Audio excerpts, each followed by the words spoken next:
پہلی یا دوسری گفتگو میں عرض کیا تھا، جسمانی قرب کوئی معنی نہیں رکھتا. جسمانی قرب کی اس جسم مادی کے ساتھ جانے کی فضیلت تب ہے جب انسان معرفت کے ساتھ جائے، جب انسان ان کے اوصاف و صفات کی معرفت کے بعد ان کی اللہ کی طرف سے وہ منصب جو اللہ نے ہم پر قرار دیا ہے اس کے تقاضے کو پورا کرے. تو اسی پہلو کو مد نظر رکھتے ہوئے کوشش یہ ہے کہ دونوں پہلو آپ تک پہنچائے جائیں، ائمہ کے اوصاف و صفات اور کمالات بھی اور ائمہ کے فرامین بھی. اور پھر یہ ایک معمولی جتنی گنجائش ہے یہ ایک در کھلے ائمہ سے آشنائی کا، ائمہ سے قرب کا، ائمہ کی اطاعت کا. اور سب سے بہترین ذریعہ ائمہ کے قرب کا تعلیمات ائمہ ہے. چونکہ کسی کو ماننا یہ باعث فضیلت تب ہوتا ہے جب جس کو مان رہے ہو اس کی مانو. میں پہلے بھی عرض کر چکا ہوں کہ ان کو ماننا اور ہے، ان کی ماننا اور ہے. ان کو ماننے کے لیے توجہ فرمائیں گے. ان کو ماننے کے لیے ممکن ہے انسان اس مکتب کو بھی قبول نہ کرے. مثلا ان کو ماننے کے لیے کچھ شیعہ ہونا ضروری نہیں، ان کو ان کے فضائل و مناقب سننے کے لیے. حتیٰ عیسائیوں نے، ہندوؤں نے ائمہ کی شان میں کتابیں لکھی، اشعار کہے، مقالے لکھے. میں بارہا ذکر کر چکا ہوں، علماء بھی ذکر فرما چکے ہیں کہ جارج جرداق جو لبنان کا عیسائی تھا، کتاب لکھی اور نام رکھا الامام علی و صوت العدالت الانسانیہ، امام علی صدائے عدالت انسانی. لیکن وہ شیعہ حتیٰ مسلمان بھی نہیں ہوا.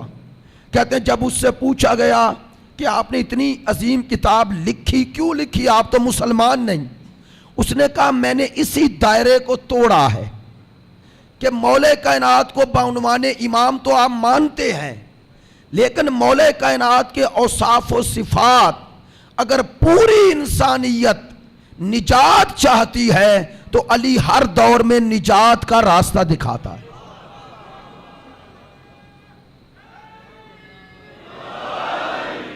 نجات کا راستہ دکھاتے ہیں. اور کیا خوبصورت اس کے جملے ہیں. وہ کہتا ہے کاش یہ زمانہ اپنی پوری طاقتیں جمع کرتا اور ہمیں ایک اور علی دے دیتا. اور افسوس کرتا ہے کہ میرے مولا کائنات کے حوالے سے ایک عیسائی کہہ رہا ہے، کہتا ہے افسوس جو علی کا مقام و مرتبہ تھا علی کو سننے والے ویسے نہ ملے.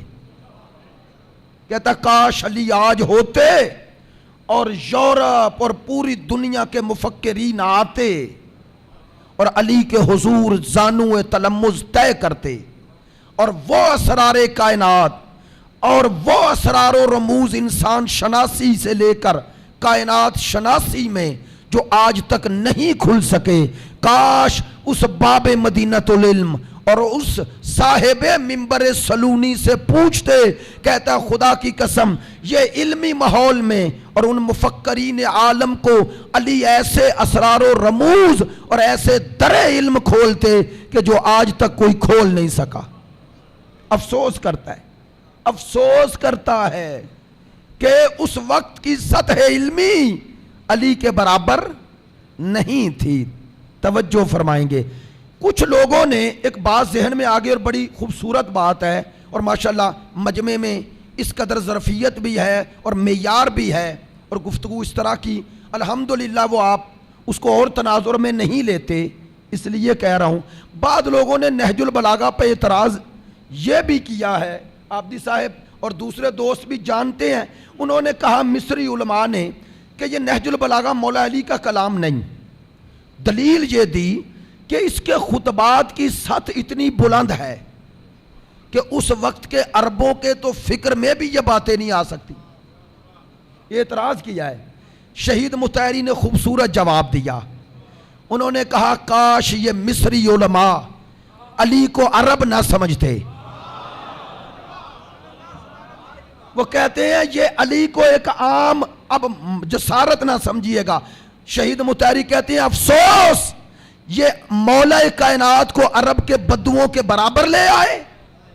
کہتے ہیں اگر یہ دلیل ہے, توجہ, کہتے ہیں اگر یہ دلیل ہے کہ نہج البلاغہ کلام علی نہیں چونکہ ان عربوں کی سطح سے بلند ہے, تو کہتے ہیں پھر قرآن کو اللہ کا کلام کیسے مان رہے ہو؟ آپ نے توجہ نہیں فرمائی. وہ کہتے ہیں کیا قرآن ان عربوں کی سطح فکری کے مطابق تھا؟ کہتے ہیں بس اتنا فرق ہے, وہ کلام خدا ہے اور یہ کلام وسیع مصطفیٰ ہے.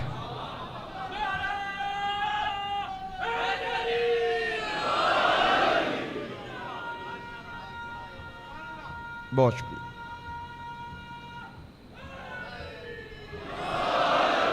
ماشاءاللہ متوجہ ہیں. بات مجھے آج نہیں, یہ محرم کے دوران ہی میرے ایک بزرگ نے کال کی, موضوع پوچھا, میرے اساتذہ کی جگہ پر ہیں, موضوع پوچھا, میں نے بتایا مقام اہل بیت. انہوں نے ایک بات کی طرف اشارہ فرمایا, کہنے لگے مقام اہل بیت میں یہ رمضان میں بڑی ہارڈ بحث ہوئی ہے, اور ہمارے ایک عالم دین نے کہا کہ ہم مولا کائنات کو, امیر المومنین کو, امام المتقین کو انبیاء ما سبق سے سوائے سرکار دو عالم کے افضل مانتے ہیں. سنا ہوگا آپ نے. تو کچھ لوگوں نے اعتراض کیا اور کہا کہ یہ توہین انبیاء ہے. کہا نا, تو مجھے اب میں نام لینے پہ مجبور ہوں, لیکن وہ بھی محسوس نہیں کریں گے آپ. بڑی پیاری بات اسی تناظر میں مجھے یاد ہے, ہم نے اکٹھے پروگرام کیا آبدی صاحب نے وہ سچ ٹی وی پر, انہی دنوں میں یہ مسئلہ بڑا شور تھا. تو میں نام اس عالم کا نہیں لیتا جنہوں نے ان سے یہ کہا کہ یہ آپ کے مولوی نے کیا کہہ دیا. تو انہوں نے فرمایا کیا کہا, پوچھا. انہوں نے کہا جی یہ کہ انبیاء سے افضل ہیں سوائے رسالت مآب کے, تو کیسے ہو سکتا ہے؟ تو انہوں نے جواب جو دیا, مفہوم بیان کر رہا ہوں, جواب جو دیا بڑا خوبصورت ہے. دیکھیں بات کسی کی بھی ہو تو کرنی چاہیے نا, اور آپ سب تک پہنچے گی تو مفید ہوگی. میں کوئی انہیں پروموٹ نہیں کر رہا, میں ویسے آپ کو بات بتا رہا ہوں. ہاں, تو انہوں نے فرمایا کہ مجھے تو آپ پہ تعجب ہے کہ وہ نبی جو صرف گھر کا نبی تھا. بھائی بعض انبیاء صرف گھر کے نبی تھے. لو اس سے بھی آگے کہتا ہوں, بعض نبی صرف ذات کے نبی تھے, ان کی بیوی کو بھی پتا نہیں تھا کہ نبی ہے. بیوی کو پتا چل بھی جائے تو کہاں مانتی ہے؟ اس سے ہی منوانا سب سے زیادہ مشکل ہے. توجہ فرمائیں گے, وہ گھر والوں کو بھی پتا نہیں تھا یہ نبی ہے, ذات کا نبی. توجہ فرمائیں. تو اب اس کی نبوت کا دائرہ صرف ذات تک ہے نا, ایک کا گھر تک, ایسے ہی ہے نا, ایک کا قریے تک. یہ نبی جو 1,24,000 ہے سب ایک جیسے نہیں ہے, کوئی گھر کا, کوئی قریے کا, کوئی قصبے کا, یہ تقسیم ہے نا. تو اب بتاؤ جو ہمارے رسول ہیں ان کی نبوت کا دائرہ کیا ہے؟ اب میں یہ بات کہہ رہا ہوں, مسئلہ یہ ہے جسے سمجھنے سے لوگ قاصر ہیں کہ یہ انبیاء ما سبق سے افضل کیسے. تو یہ بات سمجھے, توجہ فرمائیں. پہلے یہ طے کرو سرکار کی نبوت کا دائرہ کیا ہے. اچھا طے کرو, کب تک ہے؟ قیامت تک. للعالمین نذیرا, یہی اللہ نے کہا نا, وَمَا أَرْسَلْنَاكَ إِلَّا رَحْمَةً لِلْعَالَمِينَ. عالمین کے لیے, عالمین کی حد معین کرو, کرے معین. وہ بچپن سے ہم نے جو بات سنی وہی اتھینٹک ہے. کہا عالمین کی حد معین کرنے سے پہلے سوچ لینا. کیوں؟ چونکہ سورہ الحمد پڑھ لینا, الحمدللہ ہے. عالمین کی حد معین کرنے سے پہلے سوچ لینا, اگر ادھر عالمین کی حد رکھی تو ادھر بھی رکھنی پڑے گی. بس جہاں جہاں تک اس کی ربوبیت ہے وہاں وہاں تک مصطفیٰ کی رحمت ہے.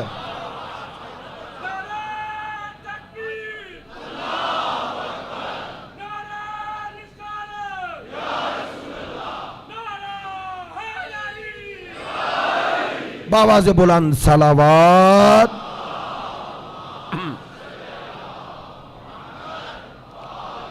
لے میں نے یہ اشارہ ہی کیا تھا انشاءاللہ، وہ شرازی صاحب رات مجھے کہہ رہے تھے کہ سرکار دو عالم کے فضائل، انشاءاللہ پھر اس موضوع سے مربوط رحمت للعالمین پر جو نکات ہیں انشاءاللہ جو علماء نے بیان کیے وہ پھر کبھی کروں گا، لیکن اتنا سمجھ لو بھئی وہ عالمین کا رب تھا یا ہے؟ تو یہ بھی عالمین کے لیے رحمت تھا نہیں؟ اگر وہ رب ہے تو یہ رحمت ہے، جب تک وہ ہے تب تک یہ ہے۔ توجہ فرما رہے ہیں؟ میں نے یہ نہیں کہا جب سے وہ ہے، جب تک ہے، چونکہ اس نے رحمت بنایا۔ اچھا بھئی رحمت ہے کیا؟ رحمت ہے کیا؟ یہ ہے وہ بات جس سے مقام مصطفیٰ کی عظمت پتہ چلتی۔ رحمت کا معنی کیا ہے؟ آپ سے میں نے پوچھا کیسے ہیں، آپ فرمانے لگے اللہ کی، تو کیا معنی اللہ کی رحمت ہے؟ توجہ فرمائیں۔ اب آپ بول کے تو نہیں بتا سکتے، میرا بھی یہ جسارت ہے، پوچھے جا رہا ہوں۔ توجہ فرمائیں، چونکہ آپ بول کے تو نہیں بتائیں گے، میں عرض کرتا ہوں آپ کی نمائندگی میں۔ رحمت کا معنی علماء نے بڑا خوبصورت لکھا، کہتے ہیں جو وجود میں ضرورت ہوتی ہے اس ضرورت کو جس کے ذریعے پورا کیا جائے وہ ہے رحمت۔ آنکھ کی ضرورت نور ہے تو نور رحمت، زبان کی ضرورت گویائی ہے تو بولنا رحمت۔ نہیں پتا چلا آپ کہاں سن رہے ہیں؟ آنکھ کی ضرورت دیکھنا تو یہ نور رحمت، زبان کی ضرورت گویائی تو بولنا رحمت، کانوں کی ضرورت سننا تو سننا رحمت، قدموں کی ضرورت چلنا تو چلنا رحمت۔ وجود کی ہر ضرورت، وجود کی ہر ضرورت کو پورا کرنے والی شے ہے رحمت، اور اللہ کہتا ہے تو عالمین کے لیے رحمت ہے۔ اللہ اکبر۔ یا ہے توجہ فرمائیں گے، میرا مالک مقام مصطفیٰ کے لیے کیا فرمائے؟ للعالمین وما ارسلناک رحمتاً۔ یہ لام جو ہے نا علماء فرماتے ہیں لام علت کی ہے کہ تو عالمین کے لیے سبب رحمت ہے۔ آپ توجہ نہیں فرما رہے، یعنی اللہ کہہ رہے کائنات کے وجود کی جو ضرورت ہے اسے پورا کرنے کا ذریعہ تو ہے۔ وہ واسطہ فیض مصطفیٰ ہے۔ اب سنیں علماء نے ترتیب کیسے بیان کی، کہتے ہیں اللہ کا فیض اس حقیقت محمدیہ پر آتا ہے۔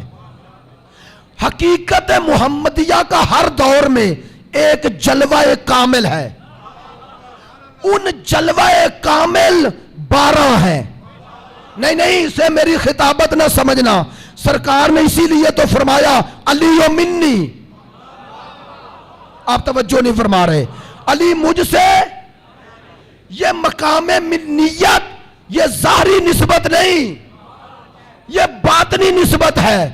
وہ فیض یوں مصطفیٰ پہ اترا حقیقت محمدی پہ، وہاں سے مرتضیٰ پہ۔ وہ فرماتے ہیں آج وہ فیض کس کے ذریعے پہنچ رہا ہے؟ اس کے ذریعے جس کا نام بھی محمد ہے۔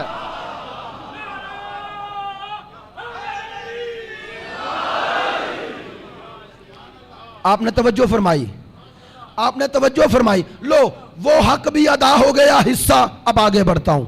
یہ عالمین کے لیے رحمت، للعالمین نذیرہ، میرا رسول کی وہ رسالت کا دائرہ عالمین، عالمین ہے۔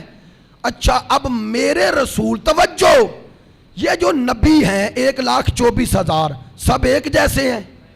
ماشاءاللہ، افضل ہیں مفضول ہیں۔ اب بولے ہیں تو سارے نبی، وہ ایک نبی دوسرے نبی سے افضل کس شے میں ہے؟ وہ افضلیت، وہ برتری کا معیار کیا ہے؟ منصب؟ نہیں، قرآن لا نفرق بین احد من الرسل، اللہ نے کہا میرے رسولوں میں کوئی فرق ہی نہیں۔ مراد کیا؟ کہ میں نے سب کو میں نے بنایا، تو نبوت اور رسالت میں تو فرق نہیں، لیکن وہی قرآن کہہ رہا ہے تلک الرسل فضلنا بعضهم علی بعض، بعض کو بعض پہ فضیلت دی. تو آپ فرمائیں گے 1,24,000 نبیوں میں 313 رسول، تو وہ 313 1,24,000 پہ افضل، ایسا ہی ہے نا. ان 313 میں اولے العزم، ان اولے العزم میں مصطفیٰ. توجہ نہیں فرمائی. تو افضلیت کا معیار، افضلیت کی بنیاد کیا ہے؟ نبوت نہیں، وہ تو سب ایک ہیں.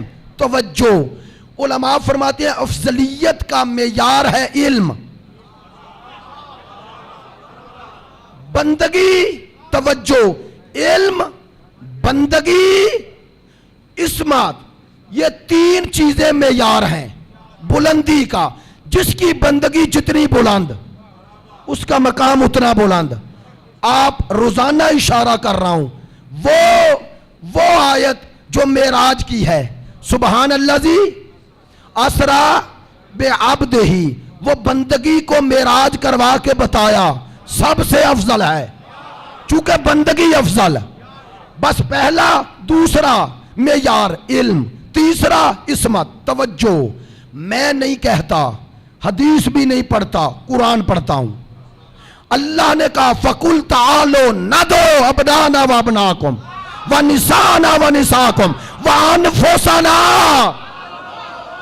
وَأَنفُسَكُمْ. میرا حبیب لے جا اپنے بیٹے، یہ اپنے بیٹے، تو اپنی نساء، یہ اپنی نساء، تو اپنے جیسے، یہ اپنے جیسے. مصطفیٰ نے پورے مکہ مدینے سے نفس کی جگہ پہ صرف علی کو لیا. تو اب قرآن کی روح سے علی ہے نفس نبی. میں نہیں کہتا علی کس کس سے افضل، میں کہتا ہوں علی ہے مثل نبی. مساوی جمع مساوی، نتیجہ مساوی ہوتا ہے. بات تو میں نے کہہ دی ہے.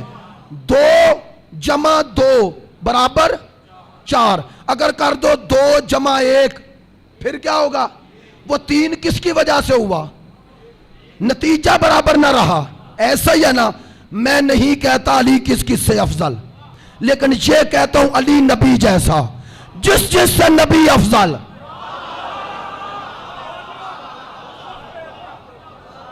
میں نہیں کہتا میرا مولا کی، بھائی یہ باتیں فضائل نہیں، یہ میرے مذہب کے حقائق ہیں، اور ان کی وجہ سے کوئی میرے مذہب کو بدنام نہ کرے.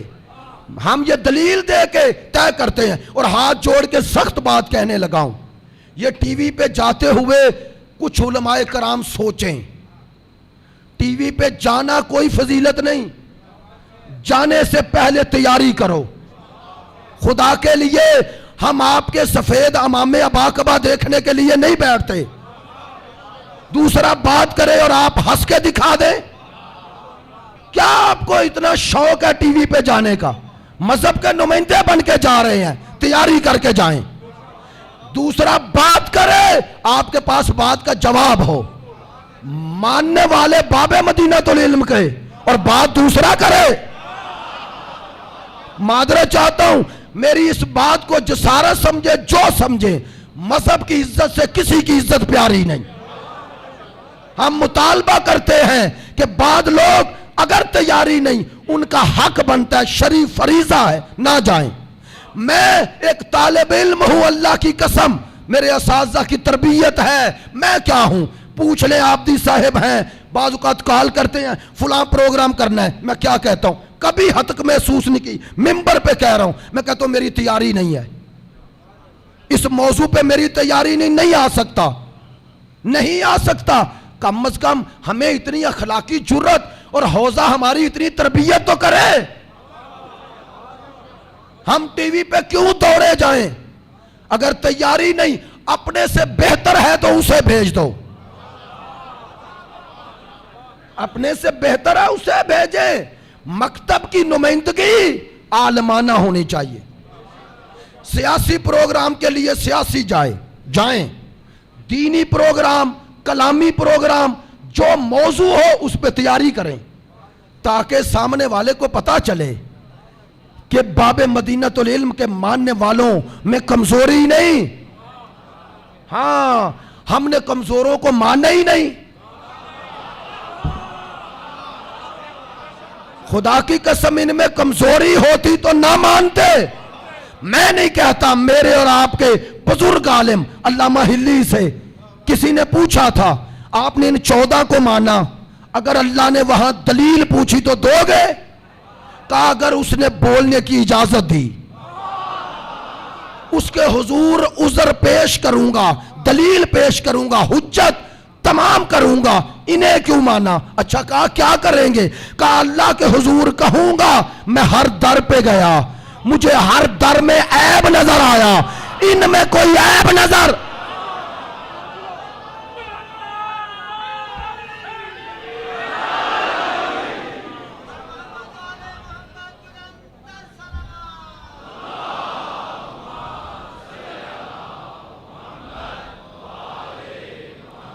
میرے ساتھ رہے. اب نفس پیمبر اللہ نے کہا نا, علی کو نفس پیمبر پروردگار نے کہا. اب مجھے نہیں پتا علی کس کس سے افضل ہیں, میں کیوں کہوں؟ مجھے نہیں پتا. میرے خدا نے علی کو نفس پیمبر کہا.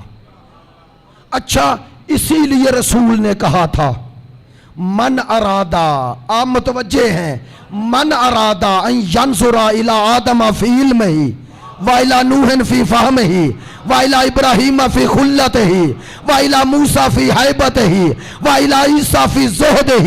جو آدم کو علم میں, نوح کو فہم میں, ابراہیم کو خلت میں, موسیٰ کو حیبت میں, عیسیٰ کو زہد میں, مجھ محمد کو میرے کمال میں دیکھنا چاہے, اللہ کے ان نبیوں کے سارے کمالات اگر ایک میں دیکھنا چاہے تو کسے دیکھے؟ فَلْيَنْظُرْ إِلَىٰ وَجْهِ عَلِيٍّ.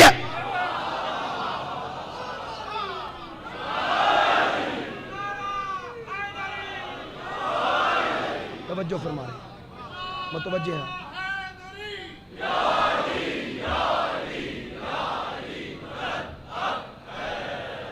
بھئی یہ پیغمبر کی حدیث ہے نا.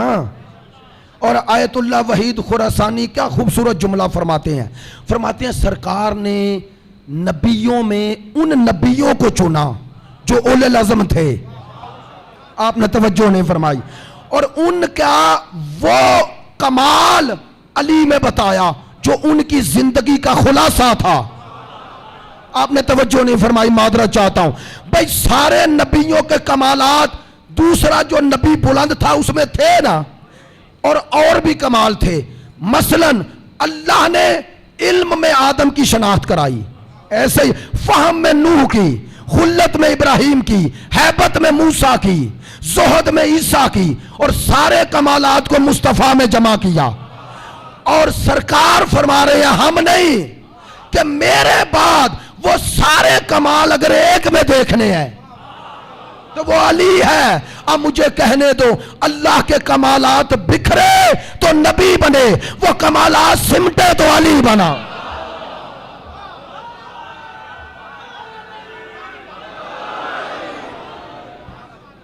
توجہ فرمانا,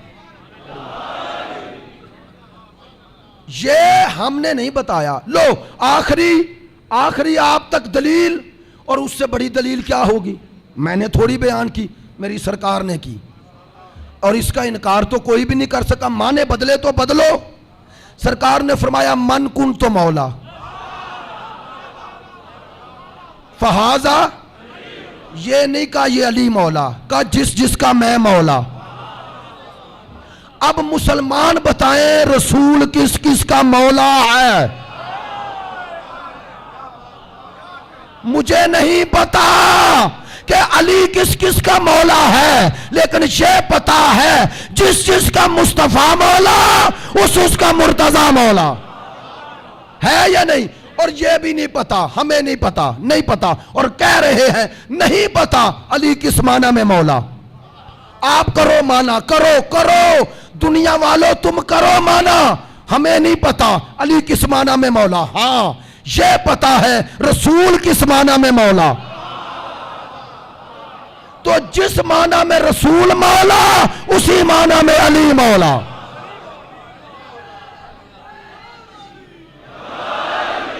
ہمیں نہیں پتا، یہ رسول نے بتایا کہ علی کی ولایت کو مجھ سے جدا نہ کرنا. اور نبی کیا ہیں؟ تمام انبیاء کی عظمت اپنی جگہ اور واقعاً بلند ہے. ہر نبی اپنی قوم میں افضل ہوتا ہے، دوسرے نبی کی نسبت افضل نہیں. لو اور بات آسان کروں، یہ آیت کنتم خیر امت، تم امت خیر ہو. کون ہے یہ امت خیر؟ ہم مصطفیٰ کی امت، بہتر امت ہو. تو بہتر کس کی وجہ سے ہے؟ تو اگر مصطفیٰ کی وجہ سے امت بہتر ہے تو جو نبی کا خون ہے، توجہ نہیں فرما رہے، جو نفس نبی ہے، جو وصی نبی ہے، جو وارث علم رسول ہے، جو باب مدینہ تو العلم ہے، اس کا مقام کیا ہوگا، اس کی شان کیا ہوگی؟ یہ عقیدہ کوئی خود ساختہ نہیں، یہ خدا نے دیا. اور اگر کسی کو شک ہے کہ انبیاء کا مقام، خدا کی قسم انبیاء کی عظمت بلند ہے، قرآن پڑھ لے. پڑھے لکھے چہرے ہو، اشارہ کر رہا ہوں، وضاحت نہیں کروں گا. قرآن پڑھو، صاحب شریعت رسول، اور اللہ کہتا ہے جاؤ میرے بندے کے پاس. اس کا نام علماء نے خضر لکھا، اور خضر کو ابھی تک یہ اختلاف ہے کہ وہ نبی تھے یا نہیں، ہے نا اختلاف. اللہ نے صاحب شریعت کو بھیج دیا، اور وہ جگہ جگہ جو کرتا رہا وہ رسول اعتراض کرتا رہا. قرآن ہے. کہا چلو اب تمہیں اس کی تعویل بتاتا ہوں. تو بتائی نا، تو پتا چلا اس خاص جہت میں اللہ کی نظر میں خضر کے پاس ایسا تھا کہ صاحب شریعت سے کہا جاؤ. تو سوچو یہ کیا ہے. اب بتاؤں کہ کسی نے پوچھا، یہ حضرت موسیٰ کو خضر کے پاس جو بھیجا گیا، معصوم نے لکھا، حضرت موسیٰ نے کہا تھا مجھ سے بہتر کون. تو اللہ نے کہا جاؤ. خضر کا علم جب دیکھا تو حیران ہو گئے.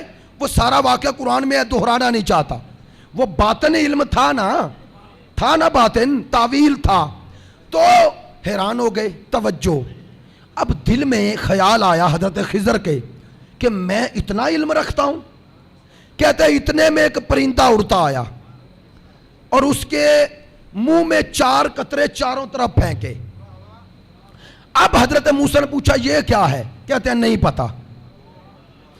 ایک چرواہا پاس سے گزر رہا تھا، رکا، کہتا میں بتا دیتا ہوں، یہ 4 قطرے جو پھینکے جا رہے ہیں یہ علم ہے.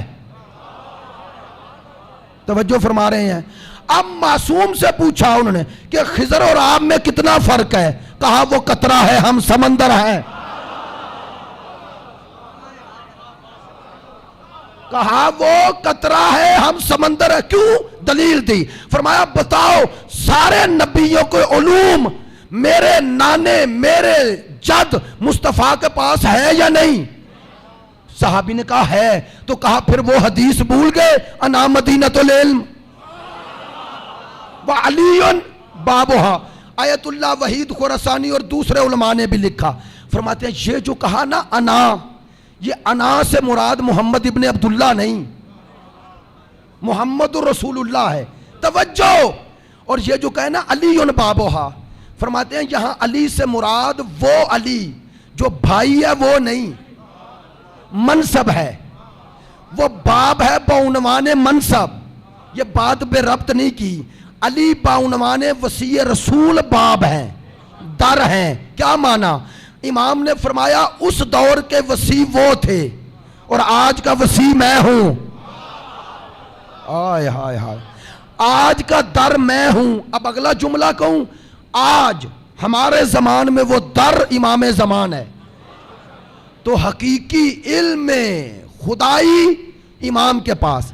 اب امام سے جسے پہنچا اور انہوں نے ہم تک پہنچایا، وہ ہیں جنہیں امام اپنی غیبت میں جاتے ہوئے ہم پہ حجت بنا کے گئے. ان کے علوم آل محمد ہیں. کل عرض کروں گا. بس عزیزو یہ 3 دلیلیں آپ تک پہنچ گئیں. وہ باطن نبوت جو ولایت ہے اس وجہ سے یہ دائرہ ولایت مصطفیٰ میں آ جاتے ہیں. اب آج ایک حدیث پڑھتا ہوں اور اس کی وضاحت کل. کیوں وضاحت کل؟ چونکہ تفصیل طلب ہے اس لیے، اور اس میں پیغام ہے. کل کی گفتگو انشاءاللہ پیام اہل بیت کے حوالے سے وہ جہت انشاءاللہ عرض کروں گا اور آپ تک وہ پہنچے گی. بڑی خوبصورت حدیث ہے، مختصر سی. معصوم کا فرمان ہے سرکار دو عالم کا،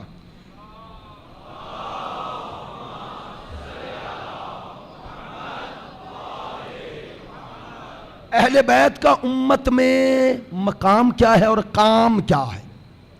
سرکار فرماتے ہیں فی کل خلف من امتی، میری امت میں سے ہر دور میں، ہر گروہ میں، میری امت میں ہر گروہ میں عدول من اہل بیتی، میری اہل بیت سے ایسے عادل رہیں گے جو کیا کریں گے. یہ پیغام ہے.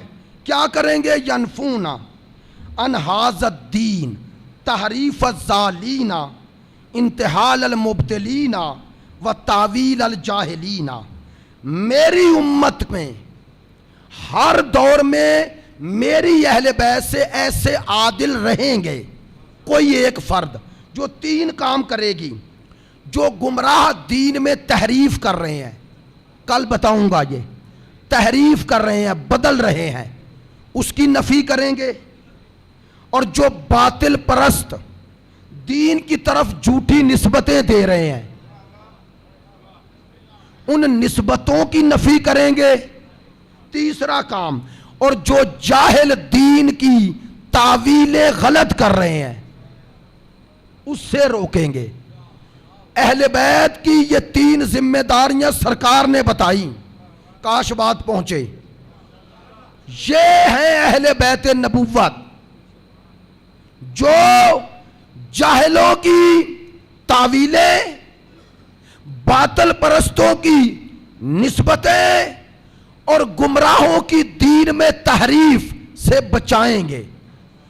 کل اس کی عملی شکل پیش کروں گا. یہ کون؟ امام تو پردے میں ہیں. آج یہ ذمہ داری امام نے کس کو دی؟ آپ نے دین حقیقی اور ائمہ کی حقیقی تعلیمات لینی ہے تو پردے میں جانے والے نے کن کے حوالے کیا؟ آج میں نے حیدری چوک میں یہی کہا اور عرض کیا پوری حدیث کے تناظر میں. معذرت چاہتا ہوں جو دوست وہاں تھے. میں نے وہاں کہا تھا کہ سرکار نے فرمایا ہے مولا کائنات کو، میں مثل موسیٰ ہوں، آپ مثل ہارون ہیں. کہا نا، قرآن پڑھیں. موسیٰ و ہارون کے قصے میں ایک درس ہے. جب حضرت موسیٰ کوہ طور پہ گئے تو حضرت ہارون کو اپنا نمائندہ بنا کے گئے. حضرت موسیٰ کے جانے کے بعد قوم گمراہ ہو گئی نا؟ بولے یار، ہو گئی. تو گمراہ کس نے کیا؟ سامری نے. سامری نے توجہ نہیں فرمائی. سرکار نے فرمایا میں مثل موسیٰ، علی تو مثل ہارون. اور سامری موسیٰ کے دور میں سامنے نہیں آتے، ہوتے چھپے ہیں، لیکن موسیٰ غائب ہو تو آتے ہیں. آپ نے توجہ فرمائی ہے، بہت شکریہ. پتا چلا کہ یہ سامری ہارون کے مقابلے پہ آتے ہیں. اسی لیے رسول کہہ رہے تھے علی تم مثل ہارون ہے، تیرے مقابلے پہ قیامت تک جو آئے گا وہ وقت کا سامری ہوگا. سنیں، آج کے ہارون وہ 12ویں ہیں، ہے نا؟ میرا امام زمان پردہ غیبت میں. تو آج کے سامریوں سے بچانے کے لیے اس امام نے کیا کیا؟ پردہ غیبت میں جاتے ہوئے تمہیں بے سہارا نہیں چھوڑا. وہ نیابت کا نظام دیا. لو آخری جملہ کہہ رہا ہوں, آج کے سامریوں کو پہچاننا ہے تو دلیل کیسے پتا چلے؟ اگر وہ امام کے بخشے ہوئے نظام فقاہت, نظام مرجعیت کے مقابلہ آئے تو سمجھ لینا سامری ہے. توجہ فرمائے گئے. آج کے سامریوں سے بچو میرے نوجوانوں, آج کے سامریوں سے بچنا ہے. کل بتاؤں گا اس نظام کی افادیت کیا ہے. مقام اہل بیت, پیام اہل بیت. آج مکتب آل محمد سے منسلک ہونا ہے, یہ گمراہیوں سے بچنا ہے, یہ تشدد افکار, انتشار افکار, یہ اضطراب سے, یہ کنفیوژن سے نکلنا ہے. کرو کیا؟ امام نے کوئی نظام دیا یا نہیں اور تمہیں بے سہارا چھوڑ دیا.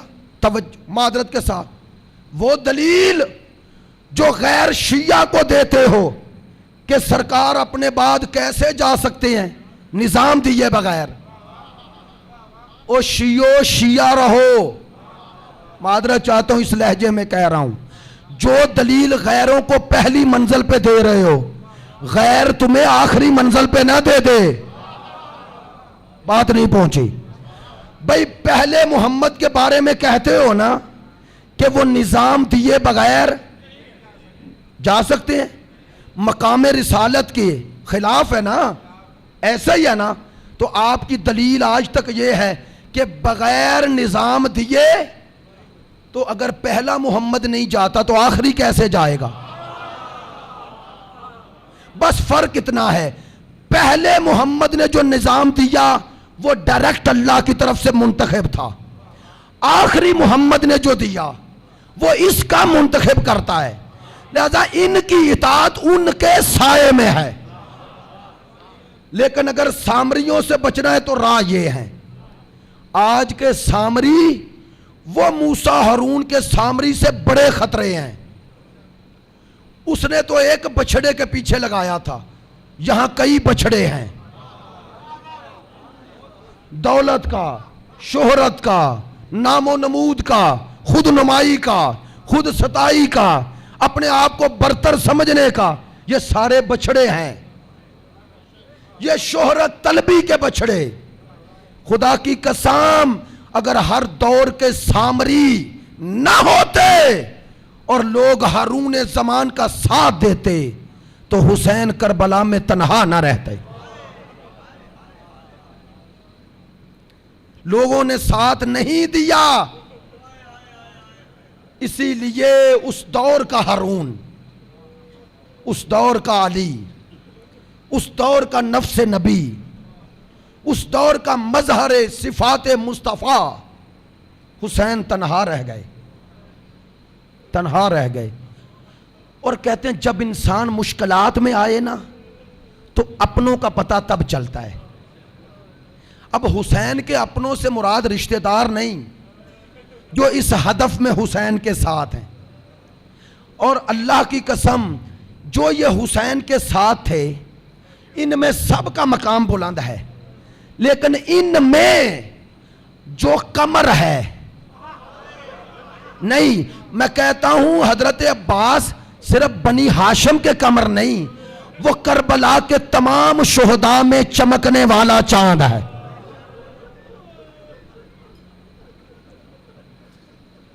بعض دوستوں نے کال کی, بعض دوستوں نے میسج کیے کہ حضرت عباس کی مصیبت ہے, باب الحوائج ہیں, تو تھوڑا مصیبت زیادہ پڑیے.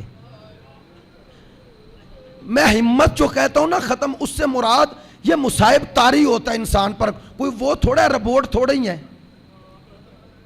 حضرت عباس کا تذکرہ, علمدار کربلا.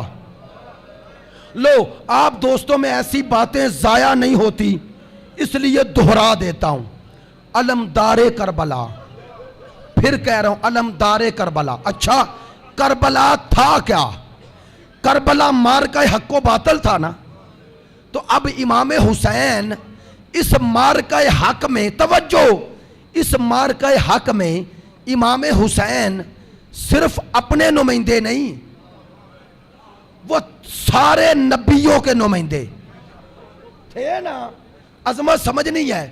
اب حسین کربلا میں معرکہ حق میں سب کے نمائندے، اور ایسے لشکر کا سالار حسین اور ایسے لشکر کا علمدار عباس.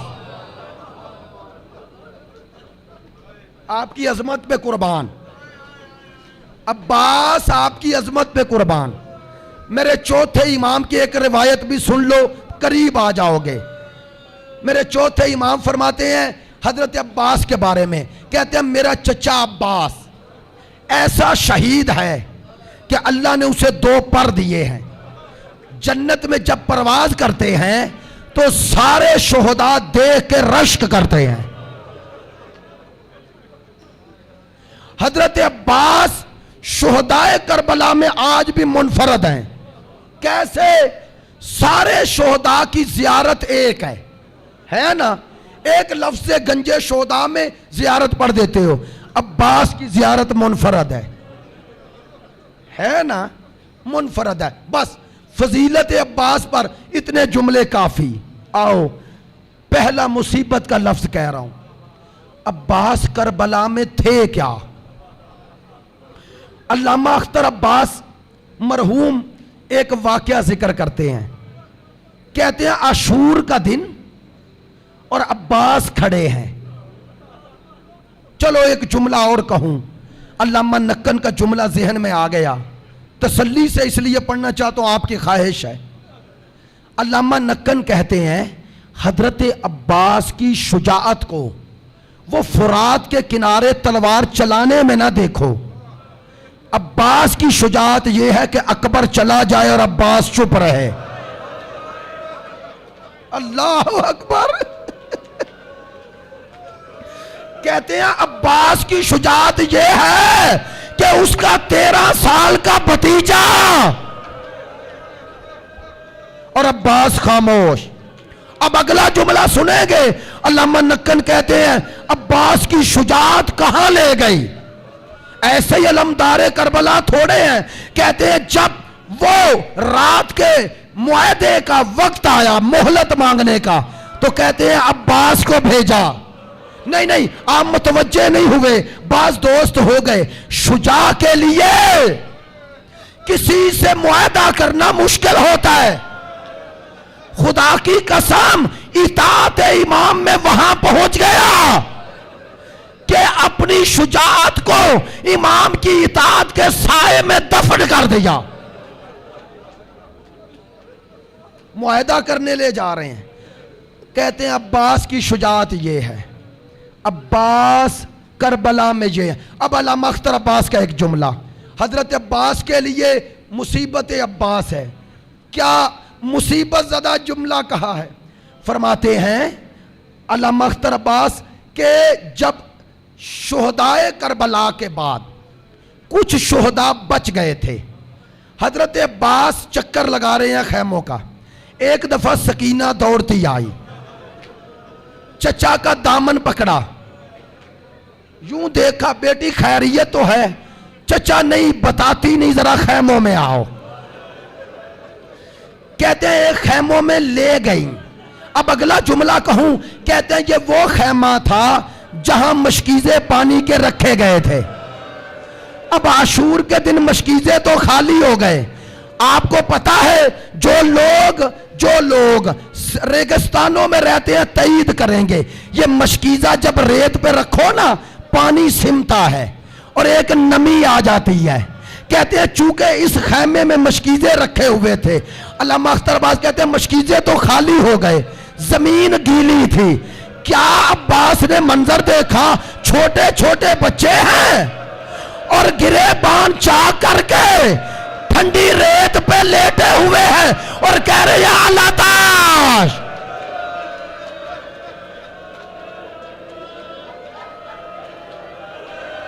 ہائے پیاس.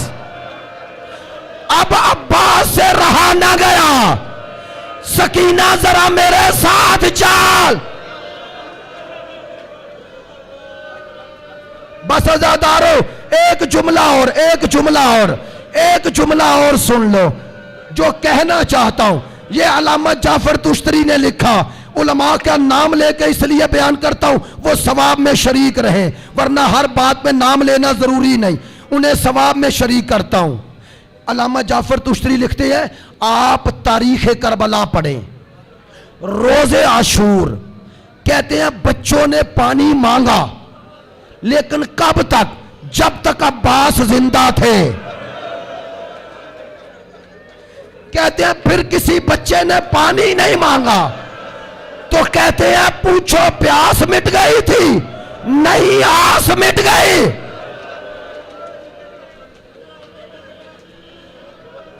اے باب الحوائج، اے وارث کربلا، اے میرا امام زمان، آپ کے اس جد کا ذکر جو باب الحوائج ہے اور آپ اسی کا علم اٹھائے آئیں گے۔ بس عزادارو زحمت ختم کر رہا ہوں، پھر 3 جملے کہتا ہوں اور اسی پر علم کی برآمدگی ہو جائے گی۔ 3 جملے جو آیت اللہ العظمی سید ابو القاسم خوئی کے ہر سال دہراتا ہوں۔ نجف سے کربلا زیارت کے لیے گئے، لوگ اکٹھے ہو کے آ گئے، جب بین الحرمین پہنچے تو چل پڑے روضہ عباس کی طرف۔ کسی شاگرد نے پوچھا کہ وہ امام معصوم اور آپ عباس کی طرف جا رہے ہیں، کہنے لگے تو بھی درست کہہ رہا ہے، لیکن میرے استاد سید علی قاضی مجھے وصیت کرتے تھے کہ جب بھی کربلا جاؤ تو پہلے روضہ عباس پہ جانا۔ کہا کیوں؟ کہا اس لیے کہ جیسے رسول تک پہنچنے کا در علی ہے، حسین تک پہنچنے کا در عباس۔ اب پہنچے زری کے سامنے، ساتھ ایک جم غفیر، اور زری پہ نظر پڑی اور 3 سلام کیے۔ بس اس سے بڑے مصیبت کے جملے کوئی نہیں ہے۔ نظر پڑی اور 3 سلام کیے۔ جانتے ہو کیا سلام کیے؟ پہلا سلام زری کو دے، السلام علیکہ یا شباب الحسین، اے حسین کی جوانی، اے حسین کا زور کمار۔ دوسرا سلام بتاؤں، ایک دفعہ امامہ اتارا، آغا خوئی کا گریہ بلند ہوا، کہتے ہیں السلام علیکہ یا حجاب زینب، اے زینب کے حجاب۔